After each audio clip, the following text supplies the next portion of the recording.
श्री शिवाय नमस्तुभ्यम। शिव पुराण की कथा सुनने वाले सभी भक्तों का आज की कथा में हार्दिक स्वागत है। भगवान भोलेनाथ और माता पार्वती आपकी समस्त मनोकामनाओं को पूर्ण करें। दोस्तों, आज शिव महापुराण की कथा का अंतिम अध्याय है। तो सबसे पहले तो आप सभी का बहुत बहुत धन्यवाद करना चाहूँगी कि आप लोगों ने इतने धैर्य के साथ शिव महापुराण की कथा सुनी। अब एक और चीज़, जैसे कि जब भी हम कोई कथा करते हैं या फिर कोई भी पूजा करते हैं, विशेष रूप से जब कोई पुराणों की कथा होती है तो हमें कुछ दान अवश्य करना चाहिए। तो जैसे कि आज अंतिम दिन है शिव महापुराण की कथा का, तो आप लोग क्या कीजिए, एक सीधा निकाल दीजिए जिसमें कि दाल, आटा, सब्जियां, फल रख सकते हैं, कुछ दक्षिणा रख सकते हैं और ये सभी सामग्री अपने आसपास कोई भी ब्राह्मण हो तो वहाँ भिजवा सकते हैं। इसके अलावा आप चाहें तो मंदिर में भी भिजवा सकते हैं। अच्छा, मान लीजिए कि आप सीधा नहीं निकाल पाते हैं, मतलब कोई नहीं है लेने वाला ब्राह्मण, तो ऐसे में आप क्या करेंगे, कुछ पैसे जैसे कि 11 रुपये, 21 रुपये या अपनी इच्छा के अनुसार, अपनी सामर्थ्य के अनुसार जो भी आप दान करना चाहते हैं, घर के आसपास कोई भी शिव मंदिर हो, कोई भी शिवालय हो तो वहाँ दान पेटी में आप डाल सकते हैं। और अगर शिवालय ना हो, मतलब शिवालय में दान पेटी ना हो, तो ऐसे में आप किसी भी मंदिर की दान पेटी में भगवान शिव की कृपा की प्राप्ति के लिए, उनकी प्रसन्नता के लिए दान कर सकते हैं। और अब शिव पुराण की पावन और परम कल्याणकारी कथा का श्रवण करते हैं। पूरे शिव पुराण में एक मंत्र है जिसका वर्णन अत्यधिक आता है, वो है पंचाक्षर मंत्र। पंचाक्षर मंत्र जिसके द्वारा माता पार्वती ने भगवान शिव को प्राप्त कर लिया। पंचाक्षर मंत्र जिसके द्वारा सभी प्रकार की सिद्धियां प्राप्त की जा सकती हैं। पंचाक्षर मंत्र के द्वारा जन्म मरण के चक्र से मुक्ति पाई जा सकती है और यहाँ तक कि पंचाक्षर मंत्र के द्वारा भगवान शिव के दर्शन हो जाते हैं। तो वो पंचाक्षर मंत्र नमः शिवाय, इसका इतना अधिक महत्व क्यों है, आज आप भगवान श्री कृष्ण के पूछने पर उपमन्यु द्वारा सुनने वाले हैं। तो आज की कथा बहुत महत्वपूर्ण है, इसलिए पूरा ज़रूर देख लीजिए। और हाँ, कथा प्रारंभ हो इससे पहले वीडियो को लाइक करके और भगवान शिव के नाम का जयकारा कमेंट बॉक्स में ज़रूर लगा दीजिए। शिव और शिवा की विभूतियों को सुनने के बाद भगवान श्री कृष्ण बोले, भगवान, अब मैं उस शिव ज्ञान को सुनना चाहता हूँ जो वेदों का सार तत्व है तथा जिसे भगवान शिव ने अपने शरणागत भक्तों की मुक्ति के लिए कहा है। प्रभु शिव की पूजा कैसे की जाती है, पूजा आदि में किसका अधिकार है तथा ज्ञान योग आदि कैसे सिद्ध होते हैं। उत्तम व्रत का पालन करने वाले हे मुनीश्वर, ये सब बातें विस्तार पूर्वक बताइए। उपमन्यु ने कहा, भगवान शिव ने जिस वेदोक्त ज्ञान को संक्षिप्त करके कहा है वही शैव ज्ञान है। वह निंदा स्तुति आदि से रहित तथा श्रवण मात्र से ही अपने प्रति विश्वास उत्पन्न करने वाला है। यह दिव्य ज्ञान गुरु की कृपा से ही प्राप्त होता है और अनायास ही मोक्ष देने वाला है। मैं उसे संक्षेप में ही बताऊंगा क्योंकि उसका विस्तार पूर्वक वर्णन कोई कर ही नहीं सकता। पूर्व काल में महेश्वर शिव सृष्टि की इच्छा करके सत्कार्य कारणों से नियुक्त होकर स्वयं ही अव्यक्त से व्यक्त रूप में प्रकट हुए। उस समय ज्ञान स्वरूप भगवान विश्वनाथ ने देवताओं में सबसे प्रथम देवता वेदपति ब्रह्मा जी को उत्पन्न किया। ब्रह्मा जी ने उत्पन्न होकर अपने पिता महादेव को देखा तथा ब्रह्मा जी के जनक महादेव जी ने भी उत्पन्न हुए ब्रह्मा जी की ओर स्नेहपूर्ण दृष्टि से देखा और उन्हें सृष्टि रचने की आज्ञा दी। रुद्रदेव की कृपा दृष्टि से देखे जाने पर सृष्टि के सामर्थ्य से युक्त होकर उन ब्रह्मदेव ने समस्त संसार की रचना की और पृथक पृथक वर्णों तथा आश्रमों की व्यवस्था की। उन्होंने यज्ञ के लिए सोम की सृष्टि की। सोम से द्युलोक का प्रादुर्भाव हुआ। फिर पृथ्वी, अग्नि, सूर्य, यज्ञमय विष्णु और शचीपति इंद्र प्रकट हुए। वे सब तथा अन्य देवता रुद्राध्याय पढ़कर रुद्रदेव की स्तुति करने लगे। तब भगवान महेश्वर अपनी लीला प्रकट करने के लिए उन सब का ज्ञान हरकर प्रसन्न मुख से उन देवताओं के आगे खड़े हो गए। तब देवताओं ने मोहित होकर उनसे पूछा, आप कौन हैं? भगवान रुद्र बोले, श्रेष्ठ देवताओं, सबसे पहले मैं ही था, इस समय भी सर्वत्र मैं ही हूँ और भविष्य में भी मैं ही रहूँगा। मेरे सिवा दूसरा कोई नहीं है। मैं भी अपने तेज से संपूर्ण जगत को तृप्त करता हूँ। मुझसे अधिक और मेरे समान कोई नहीं है। जो मुझे जानता है वह मुक्त हो जाता है। ऐसा कहकर भगवान रुद्र वहीं अंतर्ध्यान हो गए। जब देवताओं ने उन महेश्वर को नहीं देखा तब वे सामदेव के मंत्रों द्वारा उनकी स्तुति करने लगे। अथर्वशीर्ष में वर्णित पाशुपत व्रत को ग्रहण करके उन अमर गणों ने अपने संपूर्ण अंगों में भस्म लगा लिया। यह देखकर उन पर कृपा करने के लिए पशुपति महादेव अपने गणों और उमा के साथ उनके निकट आए। प्राणायाम के द्वारा श्वास को जीतकर निद्रा रहित एवं निष्पाप हुए योगी जन अपने हृदय में जिनका दर्शन करते हैं, उन्हीं महादेव को उन देवेश्वरों ने वहां देखा। जिन्हें ईश्वर की इच्छा का अनुसरण करने वाली पराशक्ति कहते हैं, उन वामलोचना भवानी को भी उन्होंने वामदेव महेश्वर के वाम भाग में विराजमान देखा, जो संसार को त्याग कर शिव के परम पद को प्राप्त हो चुके हैं तथा जो नित्य सिद्ध हैं, उन गणेश्वरों का भी देवताओं ने दर्शन किया। तत्पश्चात देवता महेश्वर संबंधी वैदिक और पौराणिक दिव्य स्तोत्रों द्वारा देवी सहित महेश्वर की स्तुति करने लगे। तब वृषभध्वज महादेव जी ने भी उन देवताओं की ओर कृपापूर्वक देखकर अत्यंत प्रसन्न होकर स्वभावतः मधुर वाणी में बोले, मैं तुम लोगों पर बहुत संतुष्ट हूँ। उन प्रार्थनीय एवं पूज्यतम भगवान वृषभध्वज को अत्यंत प्रसन्न चित्त जानकर देवताओं ने प्रणाम करके आनंद पूर्वक उनसे पूछा। देवता बोले, भगवान, इस भूतल पर किस मार्ग से आपकी पूजा होनी चाहिए और उस पूजा में किसका अधिकार है, यह ठीक ठीक बताने की कृपा करें। तब देवेश्वर शिव ने देवी की ओर मुस्कुराते हुए देखा और अपने परम और सूर्यमय स्वरूप को दिखाया। उनका वह स्वरूप संपूर्ण ऐश्वर्य गुणों से संपन्न, सर्व तेजोमय, सर्वोत्कृष्ट तथा शक्तियों, मूर्तियों, अंगों, ग्रहों और देवताओं से घिरा हुआ था। उसके 8 भुजाएं और 4 मुख थे। उसका आधा भाग नारी के रूप में था और उस अद्भुत आकृति वाले आश्चर्यजनक स्वरूप को देखते ही सब देवता यह जान गए कि सूर्यदेव, पार्वती देवी, चंद्रमा, आकाश, वायु, तेज, जल, पृथ्वी तथा शेष पदार्थ भी शिव के ही स्वरूप हैं। संपूर्ण चराचर जगत शिवमय ही है। परस्पर ऐसा कहकर उन्होंने भगवान सूर्य को अर्घ्य दिया और नमस्कार किया। अर्घ्य देते समय वे इस प्रकार बोले, जिनका वर्ण सिंदूर के समान और मंडल सुंदर है, जो सुवर्ण के समान कांतिमान आभूषणों से विभूषित है, जिनके नेत्र कमल के समान हैं, जिनके हाथ में भी कमल है, जो ब्रह्मा, इंद्र और नारायण के भी कारण है, उन भगवान को नमस्कार है। यो कहकर उत्तम रत्नों से पूर्ण सुवर्ण, कुमकुम, कुश और पुष्प से युक्त जल सोने के पात्र में लेकर उन देवेश्वर को अर्घ्य दें और कहें, भगवान, आप प्रसन्न हो, आप सबके आदि कारण हैं। आप ही रुद्र, विष्णु, ब्रह्मा और सूर्य रूप हैं।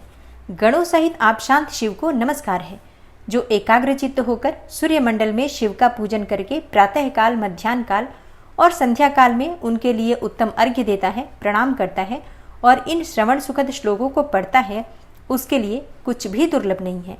यदि वह भक्त है तो अवश्य ही मुक्त हो जाता है। इसलिए प्रतिदिन शिवरूपी सूर्य का पूजन करना चाहिए। अर्थ, धर्म, काम और मोक्ष के लिए मन, वाणी तथा क्रिया द्वारा उनकी आराधना करनी चाहिए। तत्पश्चात मंडल में विराजमान महेश्वर देवताओं की ओर देखकर और उन्हें संपूर्ण शास्त्रों में श्रेष्ठ शिव शास्त्र देकर वहीं अंतर्ध्यान हो गए। उस शास्त्र में शिव पूजा का अधिकार ब्राह्मण, क्षत्रिय और वैश्यों को दिया गया। यह जानकर देवेश्वर शिव को प्रणाम करके देवता जैसे आए थे वैसे ही चले गए। तदनंतर दीर्घ काल के पश्चात जब वह शास्त्र लुप्त हो गया, तब भगवान शंकर के अंक में बैठी हुई महेश्वरी शिवा ने पतिदेव से उसके विषय में पूछा। तब देवी से प्रेरित होकर चंद्रभूषण महादेव ने वेदों का सार निकालकर संपूर्ण आगमों में श्रेष्ठ शास्त्र का उपदेश दिया। फिर उन परमेश्वर की आज्ञा से मैंने, गुरुदेव अगस्त्य ने और महर्षि दधीची ने भी इस लोक में उस शास्त्र का प्रचार किया। शूलपाणी महादेव स्वयं भी युग युग में भूतल पर अवतार लेकर अपने आश्रित जनों की मुक्ति के लिए ज्ञान का प्रसार करते हैं। तदनंतर श्री कृष्ण के पूछने पर उपमन्यु मंदराचल पर घटित हुए शिव पार्वती संवाद को प्रस्तुत करते हुए बोले, श्री कृष्ण, एक समय देवी पार्वती ने भगवान शिव से पूछा, महादेव, जो आत्मतत्व आदि के साधन में नहीं लगे हैं तथा जिनका अंतःकरण पवित्र एवं वशीभूत नहीं है, ऐसे मंदमती मर्त्य लोक स्वामी जीवात्माओं के वश में आप किस उपाय से हो सकते हैं? महादेव जी बोले, देवी, यदि साधक के मन में श्रद्धा भक्ति न हो तो पूजन, कर्म, तपस्या, जप, आसन आदि ज्ञान तथा अन्य साधन से भी मैं उसके वशीभूत नहीं होता हूँ। यदि मनुष्यों की मुझ में श्रद्धा हो तो जिस किसी भी हेतु से मैं उसके वश में हो जाता हूँ। फिर तो वो मेरा दर्शन, स्पर्श, पूजन एवं मेरे साथ संभाषण भी कर सकता है। अतः जो मुझे वश में करना चाहे उसे पहले मेरे प्रति श्रद्धा करनी चाहिए। श्रद्धा ही स्वधर्म का हेतु है और वही इस लोक में वर्णाश्रमी पुरुषों की रक्षा करने वाली है। जो मानव अपने वर्णाश्रम धर्म के पालन में लगा रहता है उसी की मुझ में श्रद्धा होती है, दूसरे की नहीं। वर्णाश्रमी पुरुषों के संपूर्ण धर्म वेदों से सिद्ध हैं। पूर्व काल में ब्रह्मा जी ने मेरी ही आज्ञा लेकर उनका वर्णन किया था। ब्रह्मा जी का बताया हुआ वह धर्म अधिक धन के द्वारा ही साध्य है तथा अनेकों प्रकार के क्रियाकलाप से युक्त होता है। उससे मिलने वाला अधिकांश फल अक्षय नहीं है तथा उस धन के अनुष्ठान में अनेकों प्रकार के क्लेश और आयास उठाने पड़ते हैं। उस महान धर्म से परम दुर्लभ श्रद्धा को पाकर जो वर्णाश्रमी मनुष्य अनन्य भाव से मेरी शरण में आ जाते हैं, उन्हें सुखद मार्ग से धर्म, अर्थ, काम और मोक्ष प्राप्त होते हैं। वर्णाश्रम संबंधी आचार की सृष्टि मैंने ही बारंबार की है। उसमें भक्ति भाव रखकर जो मेरे हो गए हैं, उन्हीं वर्णाश्रमियों का मेरी उपासना में अधिकार है, दूसरों का नहीं। यह मेरी निश्चित आज्ञा है। मेरी आज्ञा के अनुसार धर्म मार्ग से चलने वाले वर्णाश्रमी पुरुष मेरी शरण में आकर मेरे कृपा प्रसाद से मल और माया आदि पाशों से मुक्त हो जाते हैं तथा मेरे पुनरावृत्ति रहित धाम में पहुंचकर मेरा उत्तम साधर्म्य प्राप्त करके परमानंद में निमग्न हो जाते हैं। इसलिए मेरे बताए हुए वर्ण धर्म को पाकर अथवा न पाकर भी जो मेरी शरण लेकर मेरा भक्त बन जाता है, वह स्वयं ही अपनी आत्मा का उद्धार कर लेता है। यह कोटि कोटि गुना अधिक अलब्ध लाभ है। अतः मेरे मुख से प्रतिपादित वर्ण धर्म का पालन अवश्य करना चाहिए। भगवान शिव कहते हैं, देवी, सब प्राणियों पर दया करनी चाहिए। सदा अहिंसा धर्म का पालन सबके लिए उचित है। ज्ञान का संग्रह भी आवश्यक है। सत्य बोलना, चोरी से दूर रहना, ईश्वर और परलोक पर विश्वास रखना, मुझ में श्रद्धा करना, इंद्रियों को संयम में रखना, वेद शास्त्रों का पढ़ना पढ़ाना, यज्ञ करना कराना, मेरा चिंतन करना, ईश्वर के प्रति अनुराग रखना और सदा ज्ञानशील होना ब्राह्मण के लिए नितांत आवश्यक है। जो ब्राह्मण ज्ञान योग की सिद्धि के लिए सदा इस प्रकार उपर्युक्त धर्मों का पालन करता है, वह शीघ्र ही विज्ञान पाकर योग को भी सिद्ध कर लेता है। हे प्रिय, ज्ञानी पुरुष ज्ञानाग्नि के द्वारा इस कर्मण्य शरीर को क्षण भर में दग्ध करके मेरे प्रसाद से योग का ज्ञाता होकर कर्म बंधन से छुटकारा पा जाता है। पुण्य पाप में जो कर्म है उसे मोक्ष का प्रतिबंधक बताया गया है। इसलिए योगी पुरुष योग के द्वारा पुण्य का परित्याग कर दे, क्योंकि फल की कामना से प्रेरित होकर कर्म करने से ही मनुष्य बंधन में पड़ता है, केवल कर्म करने मात्र से नहीं। इसलिए कर्म के फल को त्याग देना चाहिए। देवी, क्रिया का एकमात्र आत्मा भाव ही है, वही मेरा सनातन धर्म है। मन, वाणी और कर्म द्वारा कहीं भी किंचित मात्र फल की इच्छा न रखकर ही क्रिया करनी चाहिए। हे देवेश्वरी, फल का उद्देश्य रखने से मेरा आश्रय लघु हो जाता है, क्योंकि फलार्थी को यदि फल न मिला तो वह मुझे छोड़ सकता है। सती साध्वी देवी, फलार्थी होने पर भी जिस साधक का चित्त मुझ में ही प्रतिष्ठित होता है, उसे उसके भाव के अनुसार फल मैं अवश्य देता हूँ। लेकिन जिनका मन फल की इच्छा न रखकर ही मुझ में लगा हो, परंतु पीछे वे फल चाहने लगे हों, वे भक्त भी मुझे प्रिय हैं। जो पूर्व संस्कारवश ही फलाफल की चिंता न करके विवश होकर मेरी शरण लेते हैं, वे भक्त मुझे अधिक प्रिय हैं।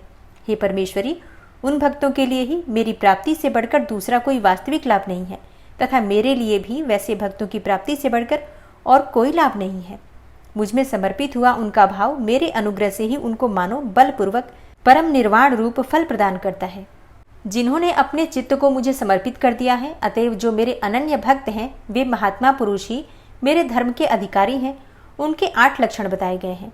मेरे भक्तजनों के प्रति स्नेह, मेरी पूजा का अनुमोदन, स्वयं की भी मेरे पूजन में प्रवृत्ति, मेरे लिए ही शारीरिक चेष्टाओं का होना, मेरी कथा सुनने में भक्ति भाव, कथा सुनते समय स्वर, नेत्र और अंगों में विकार का होना, बारंबार मेरी स्मृति और सदा मेरे आश्रित रहकर ही जीवन निर्वाह करना, ये 8 प्रकार के चिन्ह यदि किसी म्लेच्छ में भी हो तो वह विप्र शिरोमणि श्रीमान मुनि है, वह सन्यासी है और वही पंडित है।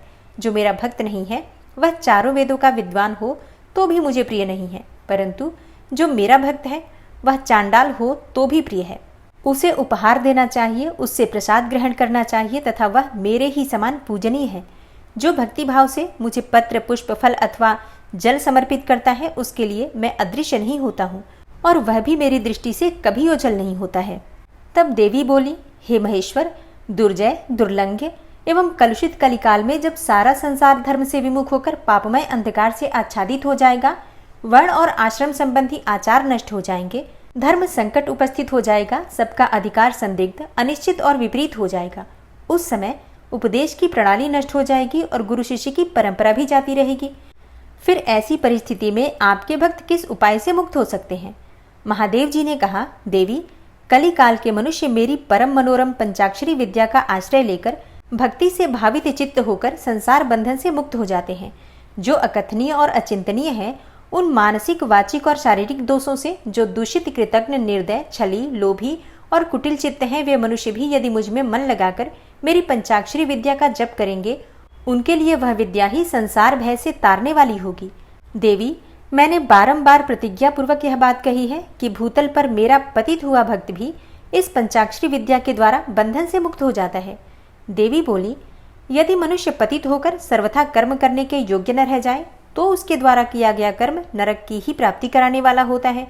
ऐसी दशा में पतित मानव इस विद्या द्वारा कैसे मुक्त हो सकता है? महादेव जी ने कहा, सुंदरी, तुमने यह बहुत ठीक बात पूछी है। अब इसका उत्तर सुनो। पहले मैंने इस विषय को गोपनीय समझकर अब तक प्रकट नहीं किया था। यदि पतित मनुष्य मोहवश अर्थात अन्य मंत्रों के उच्चारण पूर्वक मेरा पूजन करे तो वह निस्संदेह नरकगामी हो सकता है, किंतु पंचाक्षर मंत्र के लिए ऐसा प्रतिबंध नहीं है। जो केवल जल पीकर और हवा खाकर तप करते हैं तथा दूसरे लोग जो नाना प्रकार के व्रतों द्वारा अपने शरीर को सुखाते हैं, उन्हें इन व्रतों द्वारा मेरे लोक की प्राप्ति नहीं होती, परंतु जो भक्ति पूर्वक पंचाक्षरी मंत्र से ही एक बार मेरा पूजन कर लेता है, वह भी इस मंत्र के ही प्रताप से मेरे धाम में पहुंच जाता है। इसलिए तप, यज्ञ, व्रत और नियम पंचाक्षर मंत्र द्वारा मेरे पूजन की करोड़वीं कला के समान भी नहीं है। कोई बद्ध हो या मुक्त, जो पंचाक्षर मंत्र के द्वारा मेरा पूजन करता है, वह अवश्य ही संसार पास से छुटकारा पा जाता है। देवी, ईशान आदि 5 ब्रह्म जिसके अंग हैं, उस षडक्षर या पंचाक्षर मंत्र के द्वारा जो भक्ति भाव से मेरा पूजन करता है, वह मुक्त हो जाता है। कोई पतित हो या अपतित, वह इस पंचाक्षर मंत्र के द्वारा मेरा पूजन करे।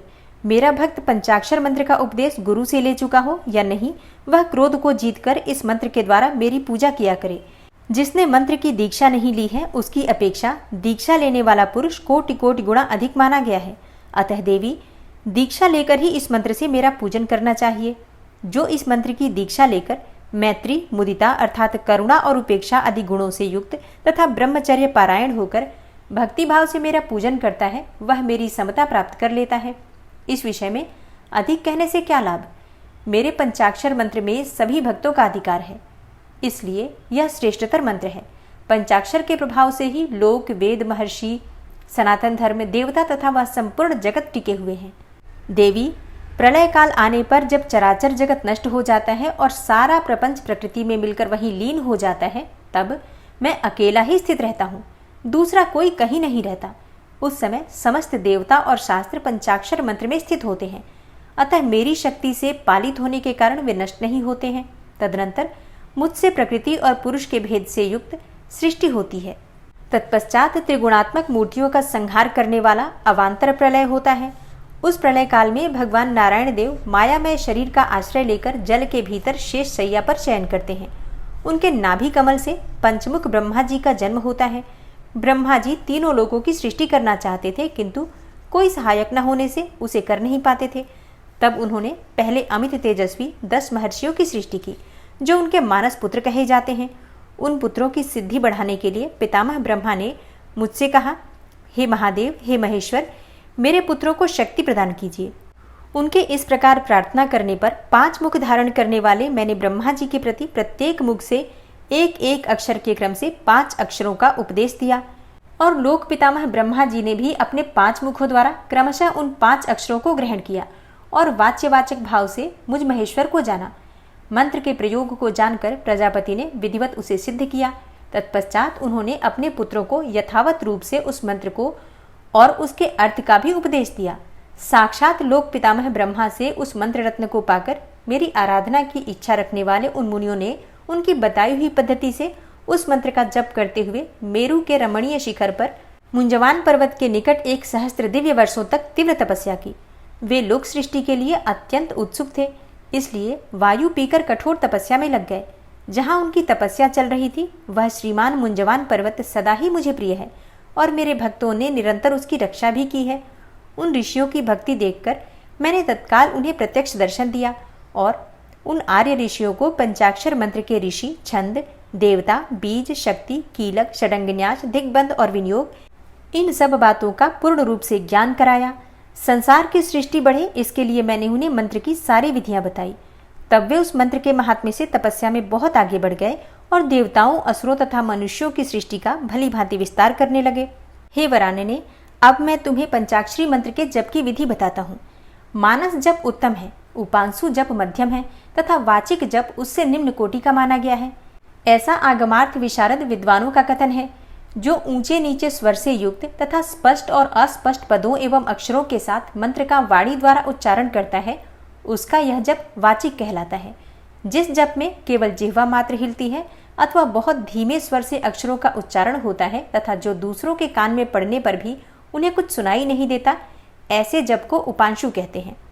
जिस जप में अक्षर पंक्ति का एक वर्ण से दूसरे वर्ण का, एक पद से दूसरे पद का तथा शब्द और अर्थ का मन के द्वारा बारंबार चिंतन होता है, वह मानस जप कहलाता है। वाचिक जप 1 गुना ही फल देता है।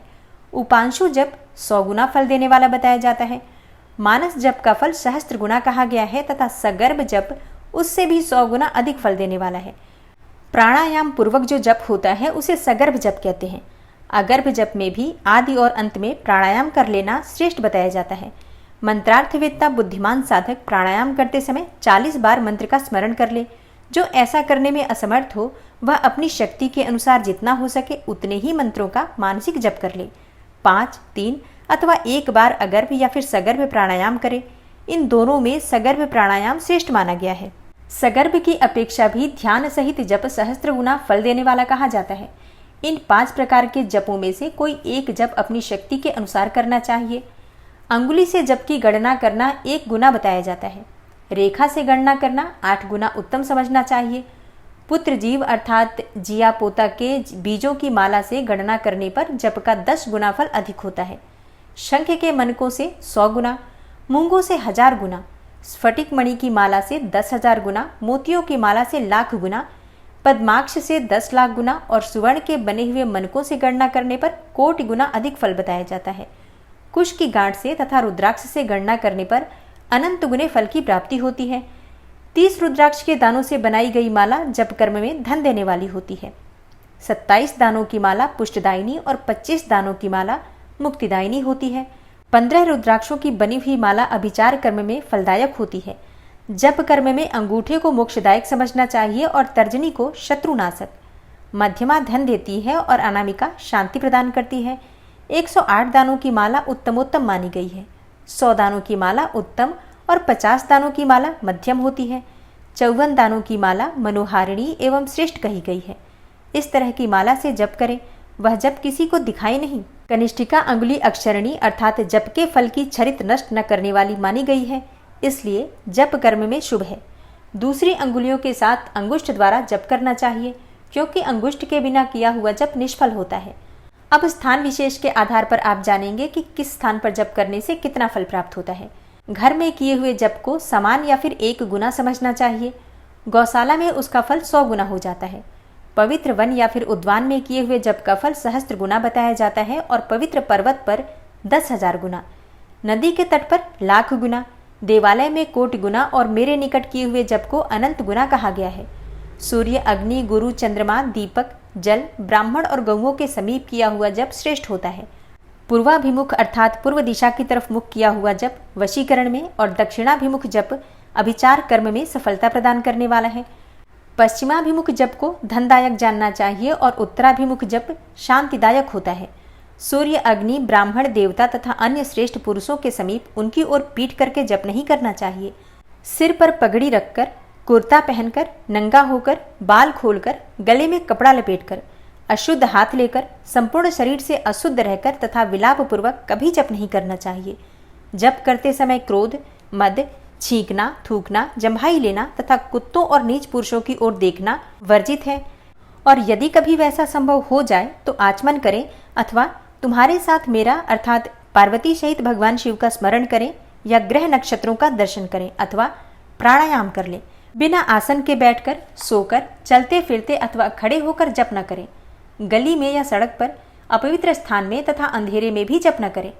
दोनों पांव फैलाकर, कुक्कुट आसन में बैठकर, सवारी या खाट पर चढ़कर अथवा चिंता से व्याकुल होकर भी जप न करें। यदि शक्ति हो तो इन सब नियमों का पालन करते हुए जप करें और अशक्त पुरुष यथाशक्ति जप करें। इस विषय में बहुत कहने से क्या लाभ है, संक्षेप में मेरी ये बात सुनो। सदाचारी मनुष्य शुद्ध भाव से जप और ध्यान करके कल्याण का भागी होता है। आचार परम धर्म है, आचार उत्तम धन है, आचार श्रेष्ठ विद्या है और आचार ही परम गति है। आचारहीन पुरुष संसार में निंदित होता है और परलोक में भी सुख नहीं पाता। इसलिए सबको आचारवान होना चाहिए। वेदज्ञ विद्वानों ने वेद शास्त्र के कथनानुसार जिस वर्ण के लिए जो कर्म विहित बनाया है, उस वर्ण के पुरुष को उसी कर्म का सम्यक आचरण करना चाहिए। वही उसका सदाचार है, दूसरा नहीं। सत्पुरुषों ने उसका आचरण किया है, इसलिए वह सदाचार कहलाता है। उस सदाचार का भी मूल कारण आस्तिकता है। यदि मनुष्य आस्तिक हो तो प्रमाद आदि के कारण सदाचार से कभी भ्रष्ट हो जाने पर भी दूषित नहीं होता। अतः सदा आस्तिकता का आश्रय लेना चाहिए। जैसे इहलोक में सत्कर्म करने से सुख और दुष्कर्म करने से दुख होता है, उसी तरह परलोक में भी होता है। इस विश्वास को आस्तिकता कहते हैं। सदाचार से हीन पतित और अंत्यज का उद्धार करने के लिए कलयुग में पंचाक्षर मंत्र से बढ़कर दूसरा कोई उपाय नहीं है। चलते फिरते, खड़े होते अथवा स्वेच्छानुसार कर्म करते हुए अपवित्र या पवित्र पुरुष के जप करने पर भी यह मंत्र निष्फल नहीं होता। अंत्यज, मूर्ख, मूढ़, पतित, मर्यादा रहित और नीच के लिए भी यह मंत्र निष्फल नहीं होता। और यहाँ तक कि किसी भी अवस्था में पड़ा हुआ मनुष्य भी यदि मुझ में उत्तम भक्तिभाव रखता है तो उसके लिए यह मंत्र निस्संदेह सिद्ध होगा ही, किंतु दूसरे किसी के लिए यह सिद्ध नहीं हो सकता। प्रिय, इस मंत्र के लिए लग्न, तिथि, नक्षत्र, वार और योग आदि का अधिक विचार अपेक्षित नहीं है। यह मंत्र कभी सुप्त नहीं होता, सदा जागृत ही रहता है।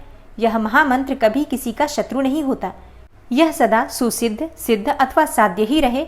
सिद्ध गुरु के उपदेश से प्राप्त हुआ मंत्र सुसिद्ध कहलाता है। असिद्ध गुरु का भी दिया हुआ मंत्र सिद्ध कहा गया है। जो केवल परंपरा से प्राप्त हुआ है, किसी गुरु के उपदेश से नहीं मिला है, वह मंत्र साध्य होता है। जो मुझ में, मंत्र में और गुरु में अतिशय श्रद्धा रखने वाला है, उसको मिला हुआ यह मंत्र किसी गुरु के द्वारा साधित हो या असाधित हो, सिद्ध होकर ही रहता है, इसमें संशय नहीं है। इसलिए अधिकार की दृष्टि से विघ्न युक्त होने वाले दूसरे मंत्रों को त्याग कर विद्वान पुरुष साक्षात परम विद्या पंचाक्षरी का आश्रय ले। दूसरे मंत्रों के सिद्ध हो जाने से ही यह मंत्र सिद्ध नहीं होता, परंतु इस मंत्र के सिद्ध होने पर वे दूसरे मंत्र अवश्य सिद्ध हो जाते हैं। महेश्वरी, जैसे अन्य देवताओं के प्राप्त होने पर भी मैं नहीं प्राप्त होता, परंतु मेरे प्राप्त होने पर वे सब देवता प्राप्त हो जाते हैं, यही न्याय इन सब मंत्रों के लिए भी है। सब मंत्रों के जो दोष हैं वे इस मंत्र में संभव नहीं है, क्योंकि यह मंत्र जाति आदि की अपेक्षा न रखकर प्रवृत्त होता है।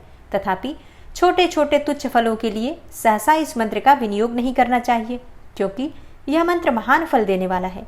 उपमन्यु कहते हैं, यदुनंदन, इस प्रकार त्रिशूलधारी महादेव जी ने तीनों लोकों के हित के लिए साक्षात महादेवी पार्वती से इस पंचाक्षर मंत्र की विधि कही थी। जो एकाग्र चित्त होकर भक्ति भाव से इस प्रसंग को सुनता या फिर सुनाता है, वह सब पापों से मुक्त होकर परम गति को प्राप्त हो जाता है। पंचाक्षर मंत्र की महिमा और महत्व बताने के बाद उपमन्यु कहते हैं, श्री कृष्ण, श्री कंठनाथ का स्मरण करने वाले लोगों के संपूर्ण मनोरथों की सिद्धि तत्काल हो जाती है। ऐसा जानकर कुछ योगी उनका ध्यान अवश्य करते हैं। कुछ लोग मन की स्थिरता के लिए स्थूल रूप का ध्यान करते हैं। स्थूल रूप के चिंतन में लगकर जब चित्त निश्चल हो जाता है, तब सूक्ष्म रूप में वह स्थिर होता है। भगवान शिव का चिंतन करने पर सब सिद्धियां प्रत्यक्ष सिद्ध हो जाती हैं। अन्य मूर्तियों का ध्यान करने पर भी शिव रूप का अवश्य चिंतन करना चाहिए। जिस जिस रूप में मन की स्थिरता लक्षित हो, उसका बारंबार ध्यान करना चाहिए। ध्यान पहले सविषय होता है, फिर निर्विषय होता है, ऐसा ज्ञानी पुरुषों का कथन है। इस विषय में कुछ सत्पुरुषों का मत है कि कोई भी ध्यान निर्विषय होता ही नहीं। बुद्धि की ही कोई प्रवाह रूपा संतति ध्यान कहलाती है। इसलिए निर्विषय बुद्धि केवल निर्गुण निराकार ब्रह्म में ही प्रवृत्त होती है।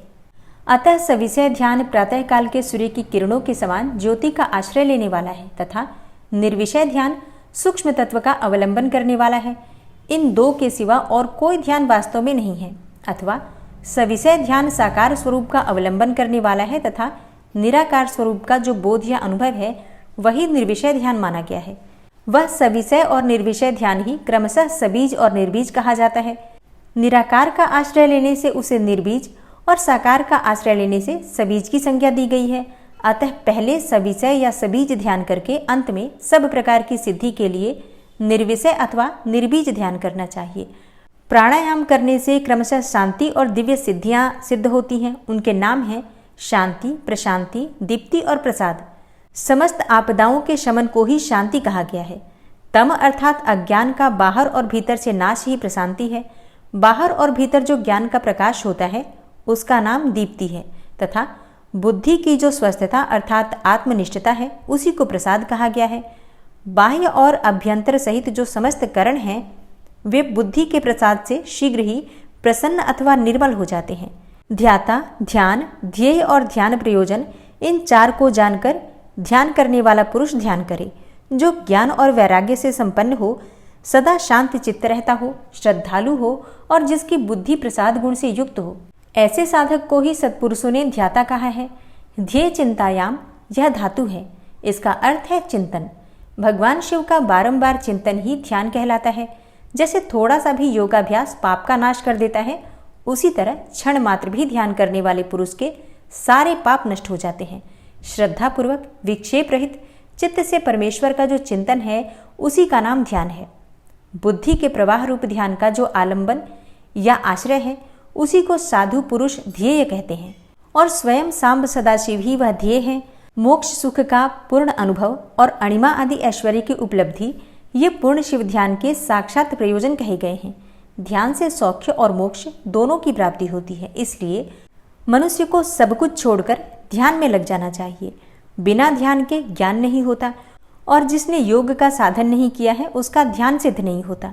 जिसे ध्यान और ज्ञान दोनों प्राप्त है, उसने भवसागर को पार कर लिया।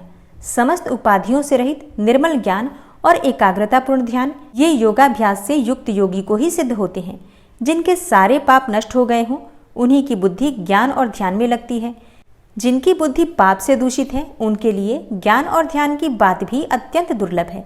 जैसे प्रज्वलित हुई आग सूखी और गीली लकड़ियों को भी जला देती है, उसी प्रकार ध्यानाग्नि शुभ और अशुभ कर्म को भी क्षण भर में दग्ध कर देती है।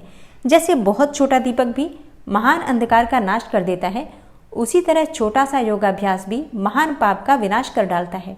श्रद्धापूर्वक क्षण भर भी परमेश्वर का ध्यान करने वाले पुरुष को जो महान श्रेय प्राप्त होता है, उसका कहीं अंत नहीं है। ध्यान के समान कोई तीर्थ नहीं है, ध्यान के समान कोई तप नहीं है, और ध्यान के समान कोई यज्ञ भी नहीं है। इसलिए ध्यान अवश्य करें। अपने आत्मा एवं परमात्मा का बोध प्राप्त करने के कारण योगी जन केवल जल से भरे हुए तीर्थों और पत्थर एवं मिट्टी की बनी हुई देवमूर्तियों का आश्रय नहीं लेते।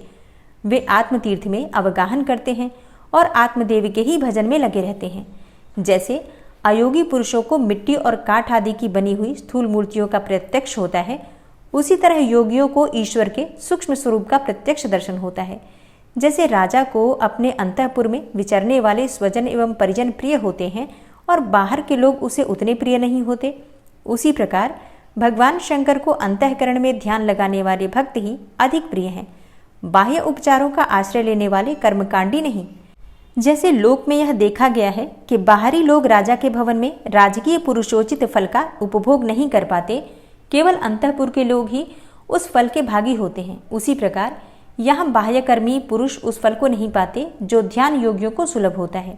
ज्ञान योग की साधना के लिए उद्यत हुआ पुरुष यदि बीच में ही मर जाए, तो भी वह योग के लिए उद्योग करने मात्र से ही रुद्रलोक में जाएगा और वहाँ दिव्य सुख का उपभोग करके फिर से वह योगियों के कुल में जन्म लेगा और पुनः ज्ञान योग को पाकर संसार सागर को लांघ जाएगा। योग का जिज्ञासु पुरुष भी जिस गति को पाता है, उसे यज्ञकर्ता संपूर्ण महायज्ञों का अनुष्ठान करके भी नहीं पाता। करोड़ों वेद वेत्ता द्विजों की पूजा करने से जो फल मिलता है, वह एक शिवयोगी को भिक्षा देने मात्र से प्राप्त हो जाता है।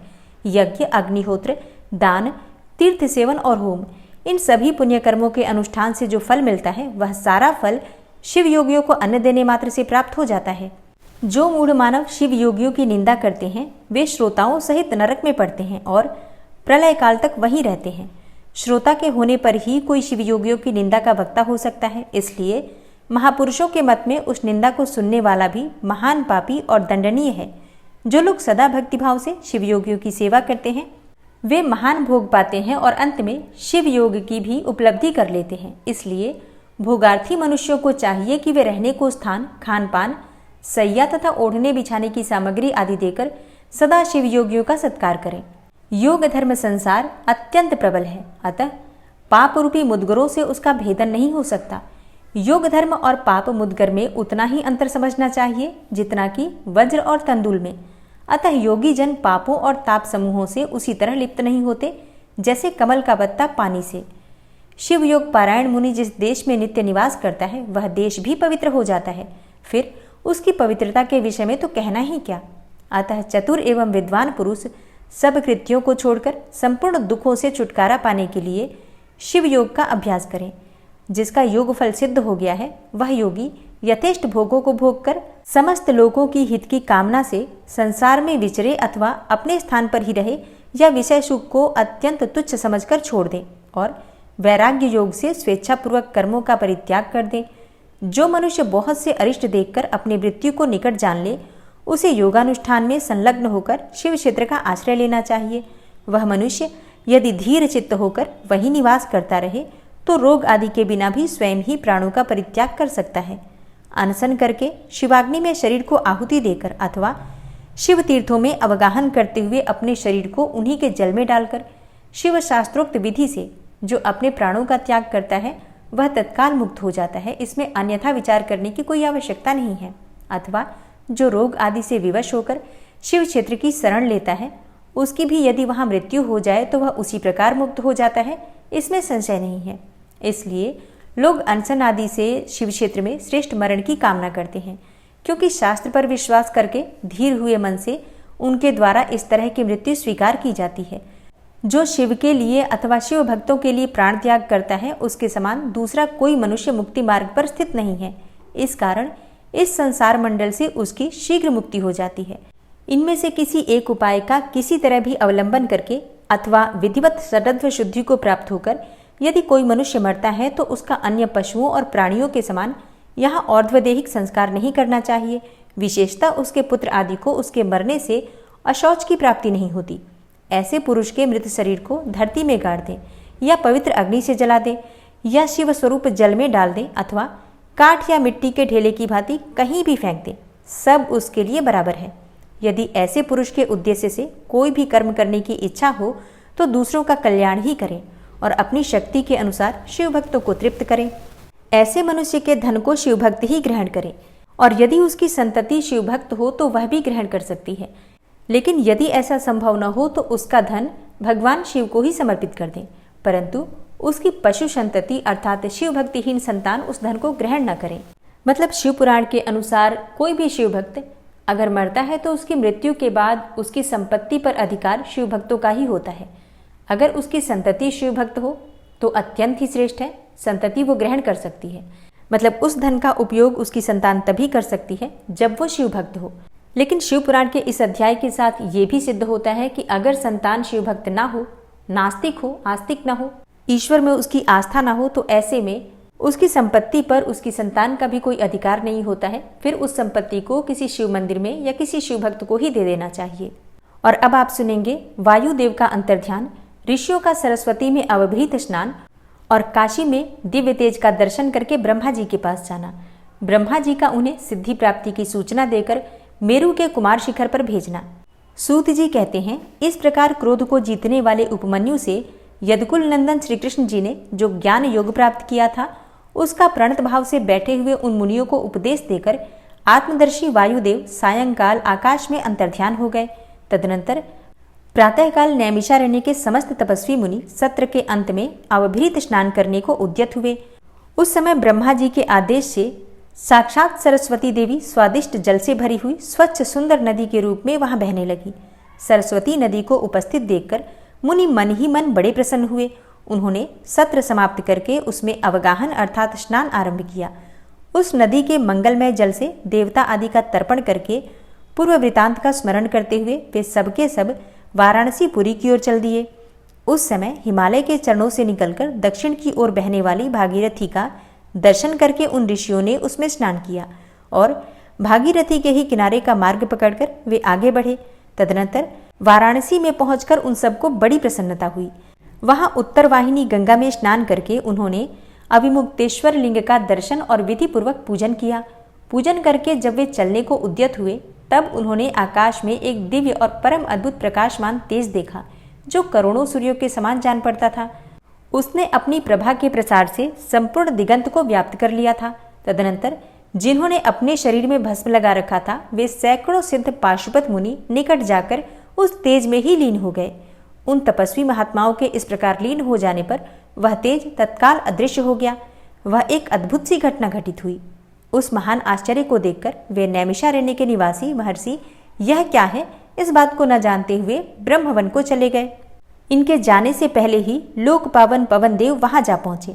उन्होंने नैमिषारण्यवासी ऋषियों का जिस प्रकार साक्षात्कार हुआ, जिस तरह उनसे उनकी बातचीत हुई, उन ऋषियों की शुद्ध बुद्धि जिस प्रकार पार्षदों सहित सांब सदाशिव में लगी रहती थी और जिस प्रकार उन यज्ञ पारायण ऋषियों का वह दीर्घकालिक यज्ञ पूरा हुआ था, ये सारी बातें जगत श्रेष्ठा ब्रह्मयोनि ब्रह्मा जी को बताई।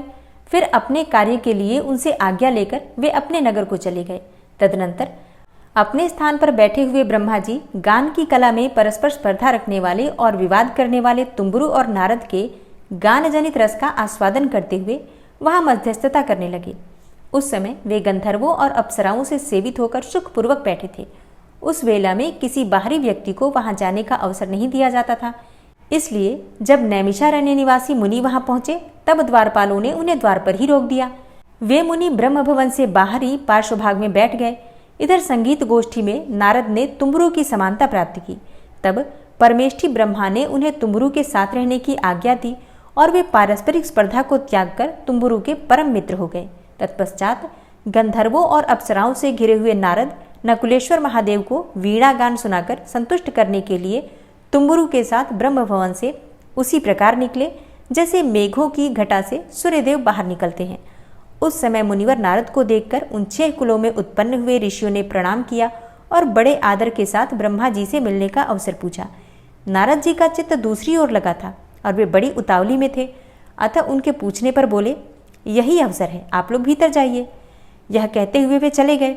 तदनंतर द्वारपालों ने ब्रह्मा जी को उन ऋषियों के आगमन की सूचना दी। उनकी आज्ञा पाकर वे सब एक साथ ब्रह्मा जी के भवन में प्रविष्ट हुए।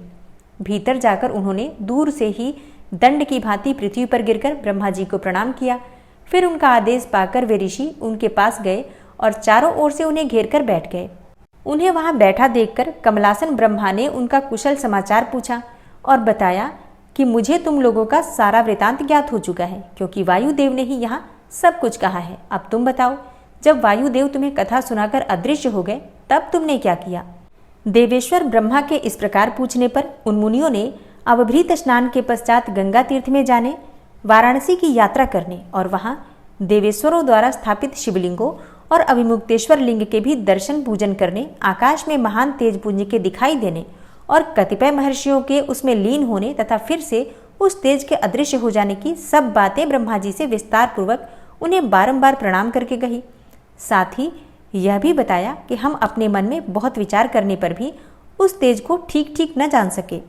मुनियों का कथन सुनकर विश्वस्रष्टा चतुर्मुख ब्रह्मा ने किंचित सिर हिलाकर गंभीर वाणी में कहा, महर्षियों, तुम्हें परम उत्तम पारलौकिक सिद्धि प्राप्त होने का अवसर आ रहा है। तुमने दीर्घकालिक सत्र द्वारा चिरकाल तक प्रभु की आराधना की है, इसलिए वे प्रसन्न होकर तुम लोगों पर कृपा करने को उत्सुक हैं। उस तेजपुंज के दर्शन की जो घटना घटित हुई है उससे यही बात सूचित होती है। तुमने वाराणसी में आकाश के भीतर जो दीप्तिमान दिव्य तेज देखा था वह साक्षात ज्योतिर्मय लिंग ही था। उसे महेश्वर का उत्कृष्ट तेज समझो। उस तेज में श्रौत और पाशुपत व्रत का पालन करने वाले मुनि जो स्वधर्म में पूर्णतः निष्ठा रखने वाले थे और अपने पाप को दग्ध कर चुके थे, वे लीन हुए हैं। लीन होकर वे स्वस्थ एवं मुक्त हो गए हैं और इसी मार्ग से तुम्हें भी शीघ्र ही मुक्ति प्राप्त होने वाली है। तुम्हारे देखे हुए उस तेज से यही बात सूचित होती है। तुम्हारे लिए यह वही समय दैववश स्वयं उपस्थित हो गया है। तुम मेरु पर्वत के दक्षिण शिखर पर जहाँ देवता रहते हैं जाओ और वहीं मेरे पुत्र सनत कुमार जो उत्कृष्ट मुनि हैं निवास करते हैं। वे वहाँ साक्षात भूतनाथ नंदी के आगमन की प्रतीक्षा में हैं। पूर्व काल की बात है, सनत कुमार अज्ञानवश अपने को सब योगियों का शिरोमणि मानने लगे थे, इसलिए दुर्विनीत हो गए थे। यही कारण है कि उन्होंने किसी समय परमेश्वर शिव को सामने देखकर भी उनके लिए उचित अभ्युत्थान आदि सत्कार नहीं किया। वे अपने स्थान पर निर्भय बैठे रहे। उनके इस अपराध से कुपित होकर नंदी ने उन्हें बहुत बड़ा ऊंट बना दिया। तब उनके लिए मुझे बड़ा शोक हुआ और मैंने दीर्घकाल तक महादेव और महादेवी की उपासना करके नंदी से भी बड़ी अनुनय विनय की। इस प्रकार प्रयत्न करके किसी तरह उनके ऊंट की योनि से छुटकारा दिलवाया और उन्हें पूर्ववत सनत कुमार रूप की प्राप्ति कराई। उस समय महादेव जी ने मुस्कुराते हुए से अपने गणाध्यक्ष नंदी से कहा, अनग, सनत कुमार मुनि ने मेरी ही अवहेलना करके अपना वैसा अहंकार प्रकट किया था, अतः तुम ही उनको मेरे यथार्थ स्वरूप का उपदेश दो। ब्रह्मा का ज्येष्ठ पुत्र मूढ़ की भांति मेरा स्मरण कर रहा है, अतः मैंने ही उसको तुम्हें शिष्य के रूप में दिया है। तुमसे उपदेश पाकर वह मेरे ज्ञान का प्रवर्तक होगा और वही तुम्हारा धर्माध्यक्ष के पद पर अभिषेक करेगा। महादेव जी के ऐसा कहने पर समस्त भूत गणों के अध्यक्ष नंदी ने प्रातःकाल मस्तक झुकाकर स्वामी की वह आज्ञा सिरोधार्य की तथा सनत कुमार भी मेरी आज्ञा से इस गणराज नंदी को प्रसन्न करने के लिए मेरु पर दुष्कर तपस्या कर रहे हैं। गणाध्यक्ष नंदी के समागम से पहले ही तुम लोग सनत कुमार से मिलो, क्योंकि उन पर कृपा करने के लिए नंदी शीघ्र ही वहां आएंगे। विश्वयोनि ब्रह्मा के इस प्रकार शीघ्र आदेश देकर भेजने पर वे मुनि मेरु पर्वत के दक्षिणवर्ती कुमार शिखर पर गए। और अब आप सुनेंगे मेरुगिरी के स्कंद सरोवर के तट पर मुनियों का सनत कुमार जी से मिलना, भगवान नंदी का वहां आना और दृष्टिपात मात्र से पास छेदन एवं ज्ञान योग का उपदेश करके चला जाना। शिव पुराण की महिमा तथा ग्रंथ का उपसंहार। सूत जी कहते हैं, वहां मेरु पर्वत पर सागर के समान एक विशाल सरोवर है जिसका नाम स्कंदसर है। उसका जल अमृत के समान स्वादिष्ट, शीतल, स्वच्छ, अगाध और हल्का है। वह सरोवर सब ओर से स्फटिक मणि के शिलाखंडों द्वारा संगठित हुआ है। उसके चारों ओर सभी ऋतुओं में खिलने वाले फूलों से भरे हुए वृक्ष उसे आच्छादित किए रहते हैं। उस सरोवर में सेवार, उत्पल, कमल और कुमुद के पुष्प तारों के समान शोभा पाते हैं और तरंगें बादलों के समान उड़ती रहती हैं, जिससे जान पड़ता है कि आकाश ही भूमि पर उतर आया है। वहाँ सुखपूर्वक उतरने चढ़ने के लिए सुंदर घाट और सीढ़ियाँ भी हैं। वहाँ की भूमि नीली शिलाओं से आबद्ध है। आठों दिशाओं की ओर से वह सरोवर बड़ी शोभा पाता है। वहाँ बहुत से लोग नहाने के लिए उतरते हैं और कितने ही नहाकर निकलते रहते हैं। स्नान करके श्वेत यज्ञोपवीत और उज्ज्वल कौपीन धारण किए, वलकल पहने, सिर पर जटा अथवा शिखा रखाए या फिर मुंड मुड़ाए, ललाट में त्रिपुंड लगाए, वैराग्य से विमल एवं मुस्कुराते मुख वाले बहुत से मुनि कुमार घड़ों में, कमलिनी के पत्तों के दोनों में, सुंदर कलशों में, कमंडलुओं में तथा वैसे ही करकों अर्थात करवों आदि में अपने लिए, दूसरों के लिए, विशेषतः देव पूजा के लिए वहां से नित्य जल और फूल ले जाते हैं। वहां इष्ट और शिष्ट पुरुष जल में स्नान करते देखे जाते हैं और उस सरोवर के किनारे की शिलाओं पर तिल, अक्षत, फूल और छोड़े हुए पवित्रक दृष्टिगोचर होते हैं। वहां स्थान स्थान पर अनेकों प्रकार की पुष्पबलि आदि दी जाती है। कुछ लोग सूर्य को अर्घ्य देते हैं और कुछ लोग वेदी पर बैठकर पूजन आदि करते हैं। उस सरोवर के उत्तर तट पर एक कल्प वृक्ष के नीचे हीरे की शिला सी बनी हुई वेदी पर कोमल मृग चर्म बिछाकर सदा बाल रूपधारी सनत कुमार जी बैठे थे। वे अपनी अविचल समाधि से उसी समय उपरत हुए थे। उस समय बहुत से ऋषि मुनि उनकी सेवा में बैठे थे और योगीश्वर भी उनकी पूजा करते थे। नैमिषारण्य के मुनियों ने वहां सनत कुमार जी का दर्शन किया, उनके चरणों में मस्तक झुकाया और उनके आसपास ही बैठ गए। सनत कुमार जी के पूछने पर उन ऋषियों ने उनसे ज्यों ही अपने आगमन का कारण बताना आरंभ किया, त्यों ही आकाश में दुंदुभियों का तुमुल नाद सुनाई दिया। उसी समय सूर्य के समान तेजस्वी एक विमान दृष्टिगोचर हुआ, जो असंख्य गणेश्वरों द्वारा चारों ओर से घिरा हुआ था। उसमें अप्सराएं तथा रुद्रकन्याएं भी थीं। वहां मृदंग, ढोल और वीणा की ध्वनि गूंज रही थी। उस विमान में विचित्र रत्न जटित चंदोवा तना था और मोतियों की लड़ियां उसकी शोभा बढ़ा रही थी। बहुत से मुनि, सिद्ध, गंधर्व, यक्ष, चारण और किन्नर नाचते गाते और बाजे बजाते हुए उस विमान को सब ओर से घेर कर चल रहे थे। उसमें वृषभ चिन्ह से युक्त और मूंगे के दंड से विभूषित ध्वजा पताका फहरा रही थी, जो उसकी गोपुर की शोभा बढ़ाती थी। उस विमान के मध्य भाग में दो चवरों के बीच चंद्रमा के समान उज्ज्वल मणिमय दंड वाले शुद्ध छत्र के नीचे दिव्य सिंहासन पर शिलाद पुत्र नंदी देवी श्रेयसा के साथ बैठे थे। वे अपनी कांति से, शरीर से तथा तीनों नेत्रों से बड़ी शोभा पा रहे थे। भगवान शंकर को आवश्यक कार्यों की सूचना देने वाले वे नंदी मानो जगत सृष्टा शिव के अलंघनीय आदेश का मूर्तिमान स्वरूप होकर वहां आए थे, अथवा उनके रूप में मानो साक्षात शंभु का संपूर्ण अनुग्रह ही साकार रूप धारण करके वहां सबके सामने उपस्थित हुआ था। शोभाशाली श्रेष्ठ त्रिशूल ही उनका आयुध है। वे विश्वेश्वर गणों के अध्यक्ष हैं और दूसरे विश्वनाथ की भांति शक्तिशाली हैं। उनमें विश्वस्रष्टा विधाताओं का भी निग्रह और अनुग्रह करने की शक्ति है। उनके 4 भुजाएं हैं, अंग अंग से उदारता सूचित होती है। वे चंद्रलेखा से विभूषित हैं और कंठ में नाग और मस्तक पर चंद्रमा उनके अलंकार हैं। वे साकार ऐश्वर्य और सक्रिय सामर्थ्य के स्वरूप से जान पड़ते हैं। उन्हें देखकर ऋषियों सहित ब्रह्मपुत्र सनत कुमार का मुख प्रसन्नता से खिल उठा। वे दोनों हाथ जोड़कर उठे और उन्हें आत्मसमर्पण सा करते हुए खड़े हो गए। इतने में ही वह विमान धरती पर आ गया। सनत कुमार ने देवनंदी को साष्टांग प्रणाम करके उनकी स्तुति की और मुनियों का परिचय देते हुए कहा, ये 6 कुलों में उत्पन्न ऋषि हैं, जो नैमिषारण्य में दीर्घकाल से सत्र का अनुष्ठान करते थे।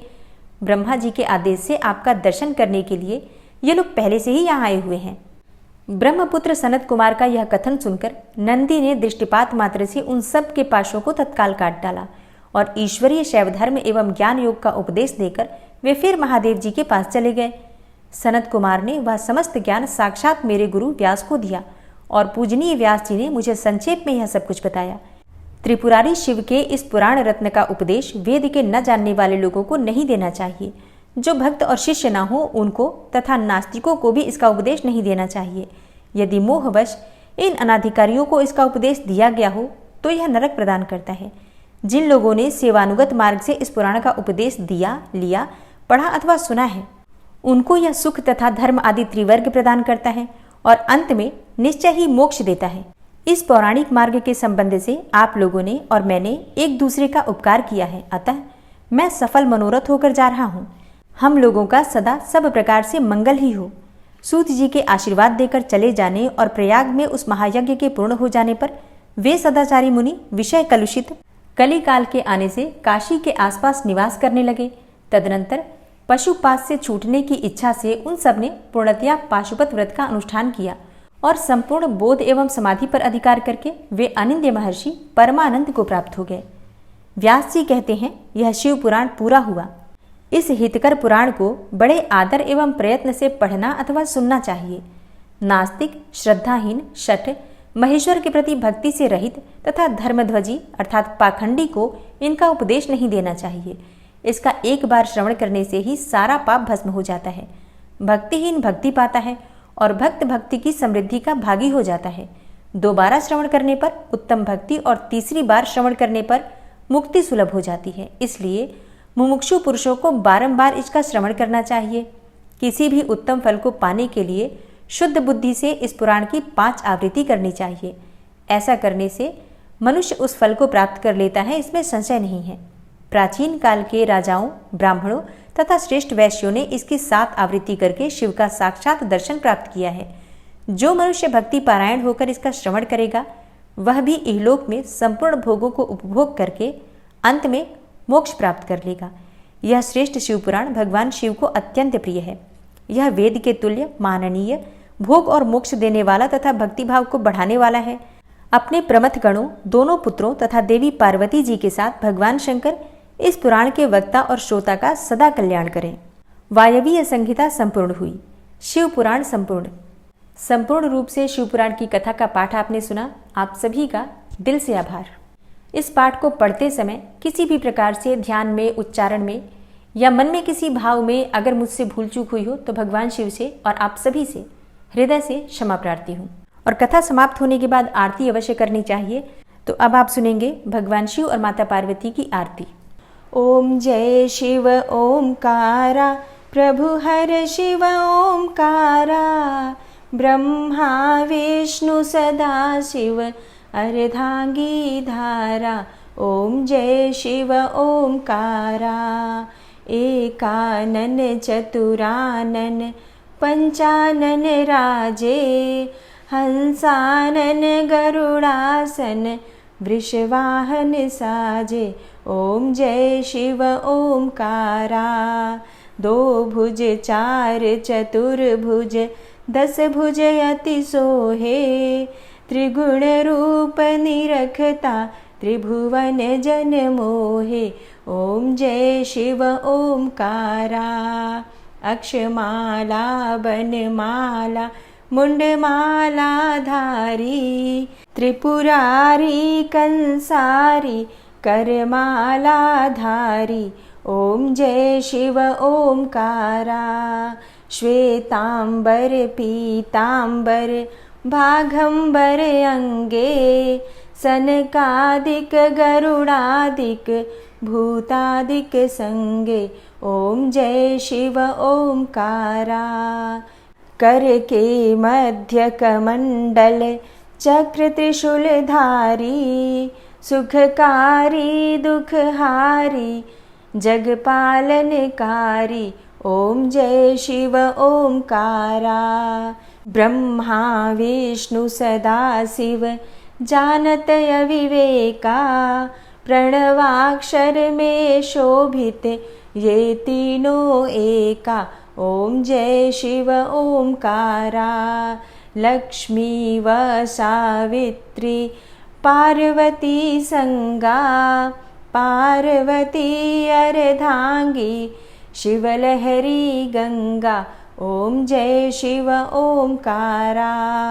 पर्वत सोहे पार्वती और शंकर कैलाशा, भांग धतूर का भोजन भस्मी में वासा, ओम जय शिव ओमकारा।